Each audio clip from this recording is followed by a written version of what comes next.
chapéu de gnomo, Master Sword, memes e uma princesa que gosta de se meter em confusão. É lógico que a gente está falando de A Lenda de Zelda, hoje, aqui, no seu Eusébio Geek.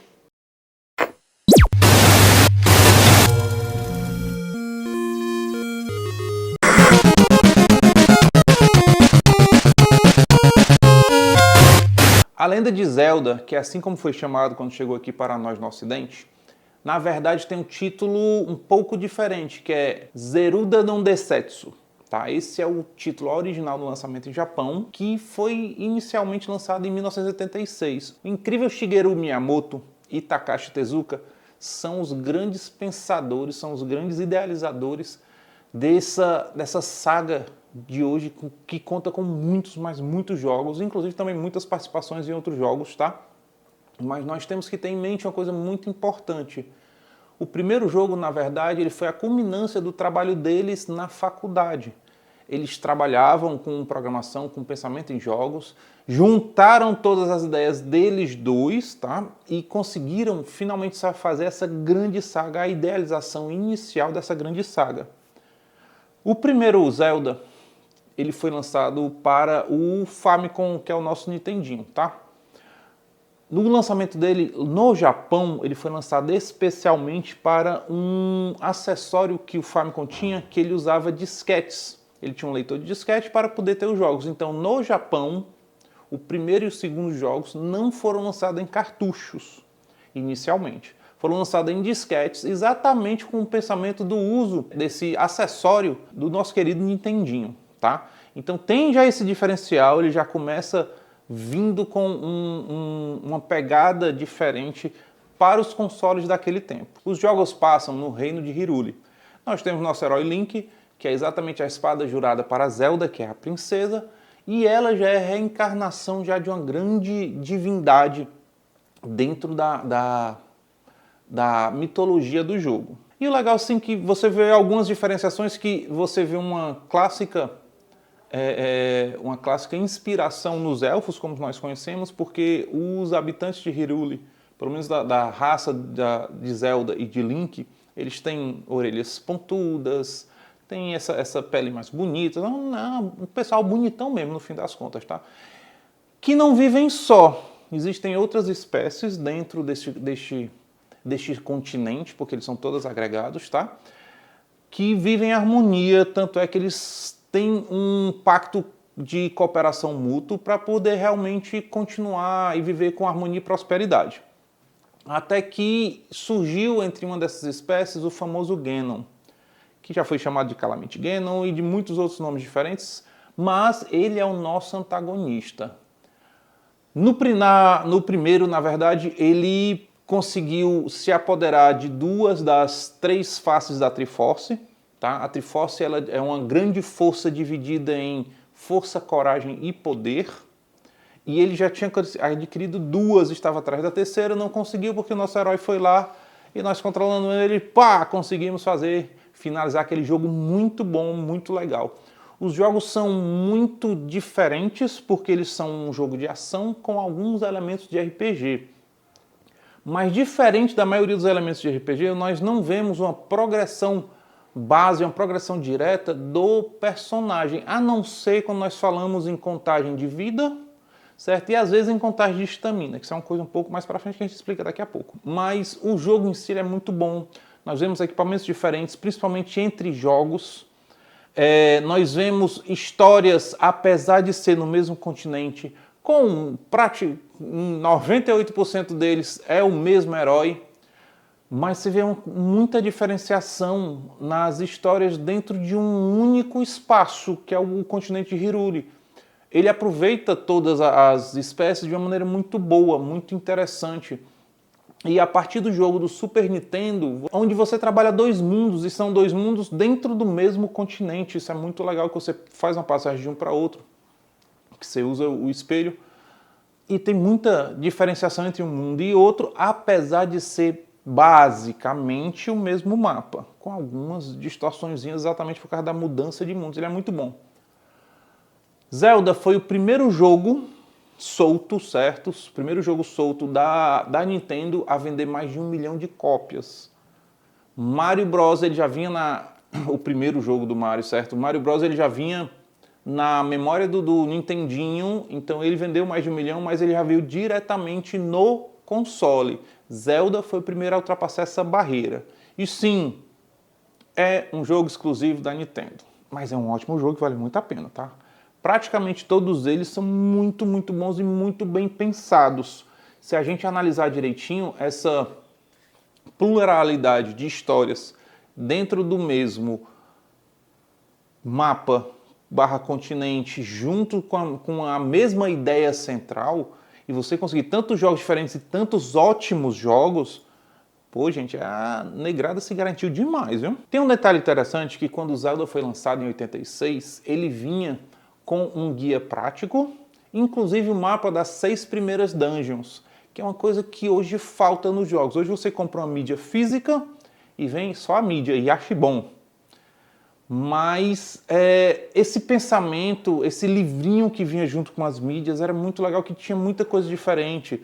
Hoje nós temos a internet, nós buscamos no YouTube dicas de como zerar nosso jogo, como passar de certos momentos difíceis, mas antigamente ou você tinha as revistas dos detonados, ou você tinha exatamente o livrinho que vinha com o jogo. E era muito legal o livrinho porque ele é um conteúdo canônico, é um conteúdo feito pela própria desenvolvedora, e ele normalmente é muito rico, muito bom de se ver. Temos muitas participações, tá? Em vários outros jogos, principalmente na franquia Smash Bros, né, que ele sempre aparece. Já apareceu o próprio Link, já apareceu a Zelda, então tem muita coisa diferente. Temos participação em Mario Kart, temos fase especial em Sonic, que é todo baseado no continente de Hyrule, tá? Muito bonita também de se ver. E assim, você tem que entender, e assim, hoje nós temos que ver a grande influência de Zelda para outros jogos. Os Zeldas do Nintendo 64 foram Zeldas que marcaram muito uma geração, porque foram os primeiros Zeldas 3D, e realmente funcionais e muito bonitos, muito ricos em opções do que se fazer. Na jogabilidade deles ficou excepcional, apesar daquele controle diferentão do Nintendo 64, sabe? Aquilo era diferente mesmo, porque a gente não pegava assim, a gente só pegava assim. Mas enfim, funcionava muito bem, muito legal. E foram um grande sucesso, não foi só um, foram grandes sucessos, certo? Pelo menos 2 do Nintendo 64 foram fantásticos, foram grandes. Majora's Mask e Ocarina of Time foram grandes sucessos, incríveis, incríveis mesmo. Quem não jogou ainda joga, dá para jogar pelo Nintendo Switch hoje em dia, certo? Também dá para fazer aquela emulaçãozinha básica, né? Legal, mas só lembrando que nós, do programa Eusébio Geek, realmente gostaríamos que vocês jogassem pelo Nintendo Switch, que é a maneira corretinha, tá? Ei, chegou até aqui assistindo o vídeo e não curtiu, nem comentou, nem compartilhou. Gente, rapaz, não sou a Zelda não, mas faça isso pelo amor de Deus, tá? Vamos lá, comenta, compartilha, porque a Web TV Eusébio tá trazendo muita, mas muita novidade para vocês. Aguarde aí que vai chegar coisa boa demais, tá bom? Em 1992, chega aqui na nossa terra, no nosso querido Brasil, a animação. Pois é, existia uma animação do Zelda com apenas 3 episódios, somente uma temporada, que a ideia, na verdade, era converter o primeiro e o segundo jogos em uma única animação. Não foi bem recebida, certo? A série não foi aceita, por isso só ficaram em 3 episódios, ela não se concluiu realmente, porque inclusive dentro da série, devido à licença poética, à licença artística, que principalmente o diretor tem que fazer para poder encaixar, para poder adaptar um conteúdo de uma mídia para outra, ele ficou muito diferente, então pouquíssima gente realmente gostou. Eu, particularmente, assisti poucos episódios, não assisti muito, assisti poucos, mas não era ruim. Só que também não era bom o suficiente, não vou negar para vocês, tá? Você vê um Link muito reclamão, você vê uma Zelda que não tem muita noção das coisas, aí essa química não encaixou direito, até porque o Link, em todos os jogos, nunca falou. E isso dá um diferencial grande, certo? Dá um diferencial muito grande, que finalmente isso só foi explicado no último jogo agora, Echoes of Wisdom, que finalmente você vê o porquê, a explicação do Link não falar. Isso não tira, mas inclusive quando foi lançada em mídia física, a animação, ela recebeu uma nota 3 de 0 a 10, que é considerado ruim. Tá? Eu não acho completamente ruim, principalmente se você não tem o conhecimento do jogo. Sem o conhecimento do jogo, ele se torna mais palatável. Mas ele não é completamente ruim, porque você vê também outras nuances dentro da história de Hyrule, dentro do continente. Inclusive do próprio Link. Você vê um Link que, nos jogos, é um cara super esforçado, que busca demais, que vive pela princesa, que faz tudo pela Zelda. E na animação você vê um cara que se cansa disso tudo, certo? Tem uma pegada mais realística de tudo isso, tá? É bom, vale a pena. Procure no YouTube que você vai conseguir. Animação Zelda, viu? Vale a pena. Legal que tem um detalhezinho, que dentro da animação, nos 13 episódios, Link usa o seu bordão, desculpe, sim princesa, 29 vezes. Então é mais de 2 vezes por episódio, gente. Desculpe, sim princesa. Desculpa princesa. Desculpa, sim princesa. Desculpa, sim princesa. Desculpa, sim princesa. Desculpa princesa. Desculpe. Desculpe. Desculpe. Desculpa. Desculpa. É um dos porquês não ter encaixado direitinho.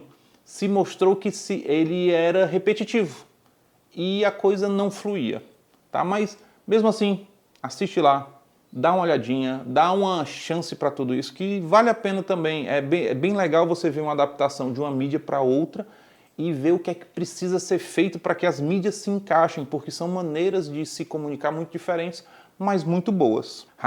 E Zelda tem esta beleza, esses 3 livros lindos, tá? Esse conta a história em si de Hyrule, certo? A história mais canônica mesmo, a história já feita, bonita, conta a história de Hyrule. Esse já é uma enciclopédia, falando sobre todos os seres que vivem em Hyrule, a sua fauna, a sua flora, as espécies, como essas espécies elas interagem, como elas são diferentes. E esse aqui são as artes principais feitas para os jogos, porque antes do jogo acontecer de maneira digital, de maneira programável, ele também acontece em formas de várias artes diferentes para poder ter um pensamento de como vai funcionar. E eles são muito legais. O preço é meio salgado, eu sugiro esperar mais um pouquinho, mas são muito bonitos. O material que a Nintendo produz normalmente é fantástico. A qualidade deles é superior, sim, tem muita coisa boa, tá? Mas podia ser um pouquinho mais barato, viu, Nintendo? Ajude, pelo amor de Deus. E é lógico que eu não podia deixar de falar dos memes, né? A animação foi tão marcante, foi tão cheia de controvérsias também, que renderam alguns memes. Inclusive o meme do Link falando com o cavalo também é muito forte, tá? Vamos dar o fora daqui, Catherine. Este lugar me dá nojo. Para você sentir e entender um pouco mais da influência de Zelda na nossa cultura geek de hoje. Zelda é muito forte, é muito franco, é muito marcante e mostra como tantas coisas podem ser, como tantas coisas podem acontecer e como ele é tão marcante, ele se insere em muitas coisas da nossa cultura de hoje. E os memes são uma delas, vale demais a pena ver. Vocês estão vendo aí alguns memes diferentes que são muito bons, gente. Muito bom. Que é uma grande maneira de se comunicar hoje é por meme. Top 10 dos melhores jogos de Zelda, tá? Segura aí! Número 10, Phantom Hourglass. Gente, esse daqui foi lançado para o Nintendo 3DS, certo? Ele é todo pensado para a utilização máxima da tela touch do DS. Inclusive das duas ao mesmo tempo, muitas vezes, tá? É bonito, ele é diferente. Esse a gente classifica como diferentão, por isso que ele ficou em 10º, entendeu? É o diferentão que deu muito certo, que ficou muito bonito. Na 9ª colocação, nós temos a Link Between Worlds, que foi lançado para o 3DS também, tá? Muito interessante também. É uma história contada, essa um pouco mais diferente, mas bem interessante, te dá algumas horas muito boas de diversão. 8ª colocação, a Skyward Sword. Gente, esse aqui é legal, que também saiu para o 3DS e saiu em HD para o Nintendo Wii U. Muito diferente, ele realmente tem essa pegada mais aérea, inclusive com alguns pássaros. em que o Link monta e arrocha no voo lá. É bem diferente esse também. Na 7ª posição, A Link to the Past. Foi onde eu conheci a Lenda de Zelda, certo? Que foi o primeiro jogo de Zelda para o Super Nintendo. Muito bom, muito difícil, tá? O jogo não é fácil. Foi o primeiro jogo do Zelda a ter 2 mundos, tá? Você tinha um mundo principal e você usava depois um item para passar para o outro mundo para poder fazer ou para continuar as suas aventuras dentro do mundo e conseguir realmente concluir o jogo. O jogo é difícil, também saiu para o Game Boy Advance, tá? Mas o jogo ele é muito bom, mas ele é cansativo porque ele é bem longo, principalmente quando a gente salvava no Super Nintendo, porque tinha um método de salvamento complicado e normalmente outra pessoa pegava a fita, usava e apagava o nosso save e a gente ficava a ver navios. Era difícil naquele tempo. Na 6ª posição, Twilight Princess, que foi lançado para GameCube e depois para Nintendo Wii. Você vê uma atmosfera um pouco mais sombria, até mesmo um pouco mais, como é que a gente pode dizer, mais madura do jogo em si. É um jogo diferente de todos os jogos que foram feitos até aquele presente momento, porque eles eram muito infantilizados. E essa foi a primeira pegada mais real vinda da Lenda de Zelda. Na 5ª posição, nós temos Majora's Mask, que é o típico jogo que ou você ama ou você detesta. Gente, foi lançado inicialmente para o Nintendo 64, depois saiu para DS, para Wii, para Wii U. Tá? Também dá para jogar hoje no Nintendo Switch, graças à assinatura do Nintendo Online. Tá? Tem lá também, é muito bom, certo? É diferente, são gráficos diferentes, mas a jogabilidade dele é diferenciada. Gosto muito do chefão deles, eles têm um chefão diferenciado, é quase um chefão, um antagonista meio sem querer ser um antagonista, mas é muito bom. Na 4ª posição nós temos o Wind Waker, que foi lançado inicialmente para GameCube e depois foi para o Nintendo Wii U, que foi a versão em HD. Bom jogo, é um jogo que não é tão demorado, é um jogo bom que vale a pena, te dá boas horas de diversão, certo? Mas que ainda tem aqueles gráficos meio diferentes, tá? E deixa eu falar da 2ª e 3ª posição ao mesmo tempo, porque aí são os meus favoritos, tá? Vou falar da 3ª posição, que é Tears of the Kingdom. É um jogo fantástico. Pra mim, hoje, é o melhor jogo de Zelda, tá? De Legend of Zelda. Porque eles conseguiram melhorar tudo que vinha do Breath of the Wild. Só que, inclusive, ele te dá agora mais 2 mapas além do mapa principal. Que é o mundo submerso e o arquipélago flutuante. Que é muito mais desafiador do que Breath of the Wild. E realmente ele te dá muitas horas para que você tem que fazer de coisas úteis.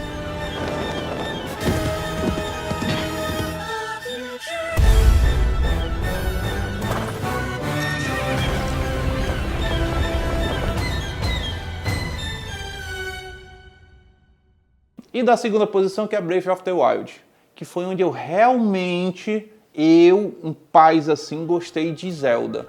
Joguei primeiro Breath of the Wild no Nintendo Wii U, que foi um jogo fantástico. Diana, minha esposa, quase joga a mídia física pela janela, porque o jogo era muito bom. E é o típico jogo de mundo aberto que ele te dá muita liberdade de fazer o que você quiser. Só que ele te dá tanta liberdade e o pensamento, falando do Breath of the Wild, tá, gente? E te dá tanta liberdade que chega um momento que eu acho que eles não conseguiram escalonar o jogo de maneira interessante. O jogo fica terrivelmente fácil. Você termina de fazer as partes principais muito cedo e o jogo não te dá mais grandes desafios. A não ser com a DLC. A DLC realmente é desafiante. Essa DLC, que é um coliseu, por assim dizer, ela realmente te dá muito o que pensar e te dá muito trabalho para ir para frente. E a primeira colocação não podia deixar de faltar. Vocês achavam que não ia chegar nele? É Ocarina do Tempo do Nintendo 64. Gente, o jogo é muito bom. É muito bom. E quando a gente fala da Ocarina, que é um instrumento musical de sopro, é interessante que você tem algumas músicas diferentes que fazem coisas diferentes dentro do jogo. Gente, é fantástico. E foi o grande lançamento, eu acho que foi o primeiro grande impacto 3D do Nintendo 64, que ele já tinha essa pegada, mas nunca tinha realmente fechado. É um jogo que requer muito do Nintendo 64, tá? Muito, muito mesmo. Ele realmente botou à prova aquele console, mas é um jogo que vale muito a pena.